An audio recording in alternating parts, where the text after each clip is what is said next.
तर नमस्कार, स्वागत आहे तुमचं माझ्या नवीन ब्लॉगमध्ये. तर हा आहे आपला गोठा, पाहू शकता. आणि आज आपल्याला जायचं होतं रानामध्ये, डोस सोडायचा होता मिरचीला. हे औषध सोडायचं होतं आपल्या मिरचीला. नंतर ओतलं मी टेपाडात औषध. हे आहे आपली बघा RX-100 आपली जान आहे. नंतर आलो टेपाडाकडे, नंतर चालू केला STP, डोस सोडायला चालू केलं.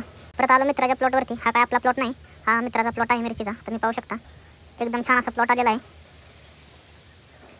हा आहे आपला मित्र, हा त्याचा प्लॉट आहे. बघा कशा मिरच्या लागलेल्या आहेत झाडाला, एक नंबर अशा मिरच्या लागलेल्या आहेत. हा 1 एकराचा प्लॉट आहे, पाहू शकता मिरच्या कशा आहेत. नंतर आपल्याला जायचं होतं गावामध्ये. मग चाललो गावामध्ये, कारण आपल्याला डिझेल आणायचं होतं पंपावरून. नंतर आलो पंपावर. हा बघा, हा आपला मित्र आहे. हा पंपाचा मॅनेजर आहे बघा, नायरा पंप आहे, त्याचा मॅनेजर आहे. बघा कसं खाते कुरकुरे, बघा कसं तोंड लपवते. व्हिडिओ कोण नको म्हणत होता. नंतर घरी आलो बघा. घरी आला की पाऊस चालू झाला. तर तुम्हाला व्हिडिओ कसा वाटला व लाईक करा. भेटूया उद्या नवीन व्हिडिओमध्ये. धन्यवाद.